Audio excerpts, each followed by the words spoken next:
महादेव शिव शंकर का प्रिय महीना है। हिंदू धर्म में सावन मास में शिव जी की आराधना का विशेष महत्व है। मान्यता है कि जो भक्त सावन सोमवार में महादेव की विधि विधान से पूजा करता है उसकी सभी मनोकामनाएं पूर्ण होती हैं। सावन के प्रत्येक सोमवार को महादेव की पूजा करने के बाद व्रत कथा अवश्य पढ़ें या सुनें। मान्यता है कि बिना व्रत कथा पढ़े या सुने सावन सोमवार का व्रत अधूरा रह जाता है और व्रत का फल भी नहीं मिलता है। सावन सोमवार की व्रत कथा इस प्रकार है। पौराणिक कथा के अनुसार बहुत समय पहले एक धनी व्यापारी रहता था। दूर दूर तक उसका व्यापार फैला हुआ था। नगर में उस व्यापारी का सभी लोग मान सम्मान करते थे। इतना सब कुछ होने पर भी वह व्यापारी अंतर मन से बहुत दुखी था, क्योंकि उस व्यापारी का कोई पुत्र नहीं था।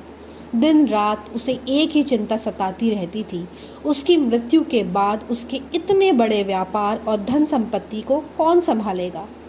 पुत्र पाने की इच्छा से वह व्यापारी प्रति सोमवार भगवान शिव की व्रत पूजा किया करता था। सायंकाल को व्यापारी शिव मंदिर में जाकर भगवान शिव के सामने घी का दीपक जलाया करता था। उस व्यापारी की भक्ति देखकर एक दिन पार्वती जी ने भगवान शिव से कहा, हे प्राणनाथ, यह व्यापारी आपका सच्चा भक्त है। कितने दिनों से यह सोमवार का व्रत और पूजा नियमित कर रहा है। भगवान, आप इस व्यापारी की मनोकामना अवश्य पूर्ण करें। भगवान शिव ने मुस्कुराते हुए कहा, हे पार्वती, इन संसार में सबको उसके कर्म के अनुसार फल की प्राप्ति होती है। प्राणी जैसा कर्म करते हैं उन्हें वैसा ही फल प्राप्त होता है। इसके बावजूद पार्वती जी नहीं मानी। उन्होंने आग्रह करते हुए कहा, नहीं प्राणनाथ, आपको उस व्यापारी की इच्छा पूरी करनी ही पड़ेगी। यह आपका अनन्य भक्त है।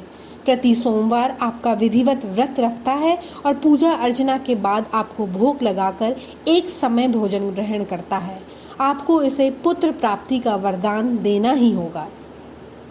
पार्वती का इतना आग्रह देखकर भगवान शिव ने कहा, तुम्हारे आग्रह पर मैं इस व्यापारी को पुत्र प्राप्ति का वरदान देता हूँ, लेकिन इसका पुत्र 16 वर्ष से अधिक जीवित नहीं रहेगा।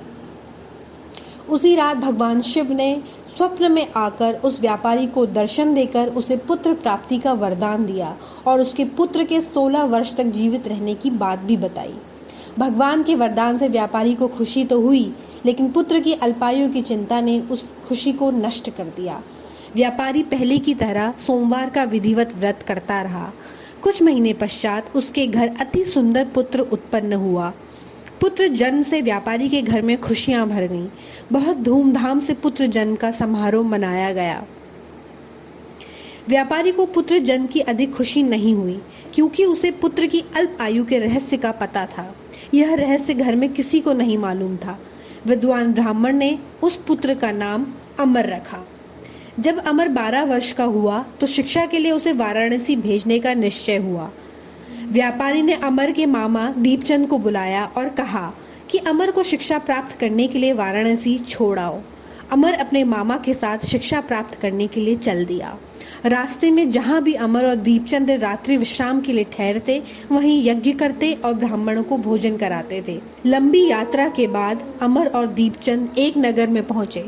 उस नगर के राजा की कन्या के विवाह की खुशी में पूरे नगर को सजाया गया था। निश्चित समय पर बारात आ गई, लेकिन वर का पिता अपने बेटे के एक आंख से काने होने के कारण बहुत चिंतित था। उसे इस बात का भय सता रहा था कि राजा को इस बात का पता चलने पर कहीं वह विवाह से इनकार न कर दे, इससे उसकी बदनामी होगी। वर के पिता ने अमर को देखा तो उसके मस्तिष्क में एक विचार आया। उसने सोचा, क्यों न इस लड़के को दूल्हा बनाकर राजकुमारी से विवाह करा दूं। विवाह के बाद इसको धन देकर विदा कर दूंगा और राजकुमारी को अपने नगर ले आऊंगा। वर के पिता ने इसी संबंध में अमर और दीपचंद से बात की। दीपचंद ने धन मिलने के लालच में वर के पिता की बात स्वीकार कर ली। अमर को दूल्हे के वस्त्र पहनाकर राजकुमारी चंद्रिका से विवाह करा दिया गया। राजा ने बहुत सा धन देकर राजकुमारी को विदा किया। अमर जब लौट रहा था तो सच नहीं छिपा सका और उसने राजकुमारी की ओढ़नी पर लिख दिया, राजकुमारी चंद्रिका, तुम्हारा विवाह तो मेरे साथ हुआ था। मैं तो वाराणसी में शिक्षा प्राप्त करने जा रहा हूँ। अब तुम्हें जिस नवयुवक की पत्नी बनना पड़ेगा वह कान्हा है। जब राजकुमारी ने अपनी ओढ़नी पर लिखा हुआ पढ़ा तो उसने काने लड़के के साथ जाने से इनकार कर दिया। राजा ने सब बातें जानकर राजकुमारी को महल में रख लिया। उधर अमर अपने मामा दीपचंद के साथ वाराणसी पहुंच गया। अमर ने गुरुकुल में पढ़ना शुरू कर दिया। जब अमर की आयु 16 वर्ष पूरी हुई तो उसने एक यज्ञ किया। यज्ञ की समाप्ति पर ब्राह्मणों को भोजन कराया और खूब अन्न वस्त्र दान किए। रात को अमर अपने शयन कक्ष में सो गया। शिव के वरदान के अनुसार शयनावस्था में ही अमर के प्राण पखेरु उड़ गए। सूर्योदय पर मामा अमर को मृत देखकर रोने पीटने लगा। आसपास के लोग भी एकत्र होकर दुख प्रकट करने लगे। मामा के रोने विलाप करने के स्वर समीप से गुजरते हुए भगवान शिव और माता पार्वती ने भी सुने। पार्वती जी ने भगवान से कहा, प्राणनाथ, मुझसे इसके रोने के स्वर सहन नहीं हो रहे। आप इस व्यक्ति के कष्ट अवश्य दूर करें। भगवान शिव ने पार्वती जी के साथ अदृश्य रूप में समीप जाकर अमर को देखा तो पार्वती जी से बोले, पार्वती, यह तो उसी व्यापारी का पुत्र है। मैंने इसे 16 वर्ष की आयु का वरदान दिया था। इसकी आयु तो पूरी हो गई। पार्वती जी ने फिर भगवान शिव से निवेदन किया, हे प्राणनाथ, आप इस लड़के को जीवित करें, नहीं तो इसके माता पिता पुत्र की मृत्यु के कारण रो रो कर अपने प्राणों को त्याग कर देंगे। इस लड़के का पिता तो आपका परम भक्त है, वर्षों से सोमवार का व्रत करते हुए आपको भोग लगा रहा है। पार्वती के आग्रह करने पर भगवान शिव ने उस लड़के को जीवित होने का वरदान दिया और कुछ ही पल में वह जीवित होकर बैठ गया। शिक्षा समाप्त करके अमर मामा के साथ अपने नगर की ओर चल दिया। दोनों चलते हुए उसी नगर में पहुंचे जहां अमर का विवाह हुआ था। उस नगर में भी अमर ने यज्ञ का आयोजन किया। समीप से गुजरते हुए नगर के राजा ने यज्ञ का आयोजन देखा। राजा ने अमर को तुरंत पहचान लिया। यज्ञ समाप्त होने पर राजा अमर और उसके मामा को महल में ले गया और कुछ दिन उन्हें महल में रखकर बहुत सा धन वस्त्र देकर राजकुमारी के साथ विदा किया। रास्ते में सुरक्षा के लिए राजा ने बहुत से सैनिकों को भी साथ भेजा। दीपचंद ने नगर में पहुंचते ही एक दूत को घर भेजकर अपने आगमन की सूचना भेजी। अपने बेटे अमर के जीवित वापस लौटने की सूचना से व्यापारी बहुत प्रसन्न हुआ। व्यापारी ने अपनी पत्नी के साथ स्वयं को एक कमरे में बंद कर रखा था। भूखे प्यासे रहकर व्यापारी और उसकी पत्नी बेटे की प्रतीक्षा कर रहे थे। उन्होंने प्रतिज्ञा कर रखी थी कि यदि उन्हें अपने बेटे की मृत्यु का समाचार मिला तो दोनों अपने प्राण त्याग देंगे।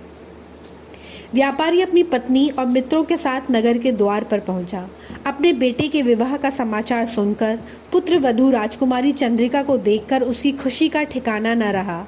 उसी रात भगवान शिव ने व्यापारी के स्वप्न में आकर कहा, हे श्रेष्ठ, मैंने तेरे सोमवार के व्रत करने और व्रत कथा सुनने से प्रसन्न होकर तेरे पुत्र को लंबी आयु प्रदान की है। व्यापारी बहुत प्रसन्न हुआ। सोमवार का व्रत करने से व्यापारी के घर में खुशियां लौट आई। शास्त्रों में लिखा है कि जो स्त्री पुरुष सोमवार का विधिवत व्रत करते हैं और व्रत कथा सुनते हैं, उनकी सभी इच्छाएं पूर्ण होती हैं। धर्म, ज्योतिष, योग, व्रत, त्योहार और स्वास्थ्य के बारे में अधिक जानकारी के लिए आप देखते रहिए पूजापंडित.com।